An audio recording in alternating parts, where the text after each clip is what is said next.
د افغانستان د اقتصادي پرمختګ نندارتون پرانیستل شو. دغه ملي نندارتون د افغانستان د نړیوال نندارتون په مرکز کې پرانیستل شو. په دغه نندارتون کې د هېواد د بېلابېلو سکتورونو کیفیت لرونکي محصولات او تولیدات د 4 ورځو لپاره په 310 غرفو کې نندارې ته ایښودل شوي دي. د نندارتون د پرانیستلو په مراسمو کې د سوداګرۍ وزارت مسؤلینو او د خصوصي سکتور استازو ګډون کړی و. ویناوال وویل د دا ډول نندارتونونو جوړول د داخلي تولیداتو په بازار موندنه کې رغنده رول لري. اوس مهال د هېواد کرنیز محصولات په نړۍ کې ځانګړی شهرت لري او د نړۍ یو شمېر هېوادونو ته صادریږي. د سوداګرۍ خونې مرستیال محمد یونس مومند وویل په وروستیو کې د هېواد د صادراتو کچه لوړه شوې او واردات کم شوي دي. کوشش پر دې روان دی چې څنګه د افغانستان تولیدات د افغانستان کې تولید ډیر سي او موږ د خارجي هغه تولیدات چې په افغانستان کې د هغو مخه ونیسو.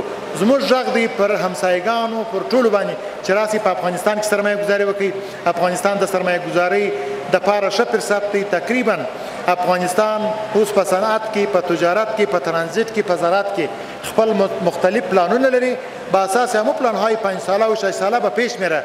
آرزو داریم تا تمام همسایه که در افغانستان یک جای با ما سرمایه گذاری بکنه. یک مثالش ما میگم 3 سال پیش ما تولیدات مرغ تقریبا 220 میلیون دلار داریم. فعلا ما واردات مرغ 220 میلیون دلار داشتیم. فعلا ما واردات مرغ طور قاچاقی در حدود 6 لک دلار داریم. پرم کوشش کردیم که اورم باید بند کنیم. ولی سیخه از تقریبا که 80% واردات داشتیم فعلا تقریبا به 20 یا 25% رسیده. همه تقریبا در بهتری هم ما به خودکفایی نزدیک شدیم. انشالله همکاری پابریکات جدیدی هم افتتاح میشه که معدنیات ما هم در پیشرفت هستند. تقریبا ما میمان ترانزیت 1.5 میلیون تن ترانزیت پارسال ما از طریق آسیای مرکزی به آسیای جنوبی بینیم. آرزو داریم از وزارت محترم مالیه، از مقام محترم رهبری امارت اسلامی افغانستان، از کمیسیون اقتصادی که بعض واردات ما که بعض صادرات ما که به خارج معدنی مواد مثل زغالسنگ و صادراتش چرا کمبود شده، علت ازی باید پیدا شود. بلخوا د افغانستان د کرنې او مالدارۍ د خونې رئیس خان محمد فروتن وویل محصولات او تولیدات ته د بازار موندنې په موخه د نندارتونونو جوړول یو اصل دی. نوموړي افغانستان یو کرنیز هېواد وباله او له ټولو خلکو یې وغوښتل چې له خپلو کورنیو تولیداتو ګټه واخلي. اصلا نمایشگاه یک اصل است. جهد بازاریابی در تمام دنیا است. جای بسا خوشی است که این بار نیز نمایشگاه پیروزی و پیشرفت های اقتصادی در فضا خوب و عالی و امنیت برگزار می‌گردد. اتاق تولیدات زراعت و مالداری افغانستان نیز در این نمایشگاه سهم بسازای خود را ایفا نموده است. همچنین برنامه‌ها که در حمایت از محصولات زراعتی و تولیدات کشور ما حمایت و قدردانی می‌کند. نمایشگاه‌ها و بازدیدها با منظور تواصل تجارتی برای تقویت اقتصادی میان ملت‌ها مفید بوده. این راهکار همیشه تاجران را با همبستگی و برنامه‌های بزرگ ملی گرد هم می‌آورد.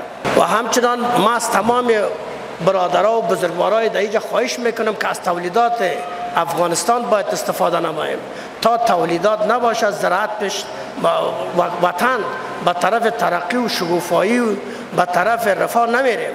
همدارنګه د افغانستان د صنایعو او کانونو مرستیال سخی احمد پیمان وویل زموږ مسؤلیت با کیفیت محصولات دی او د دولت مسؤلیت د کورنیو تولیداتو ملاتړ دی او د خلکو مسؤلیت دی چې له دغه تولیداتو استفاده وکړي. ما به عنوان یک صنعتکار به عنوان مسئول به نمایندگی از اتاق اینو میخوایم بگیم که ما صنعتکار مسئولیت داریم تا محصولات خوب و با کیفیت را ما عرضه بکنیم. نظام حکومت مسئولیت دارد تا سکتور خصوصی تولیدات افغانستان را حمایت بکنه و مردم افغانستان همگیر مسئولیت دارد تا از تولیدات داخلی مصرف بکنه.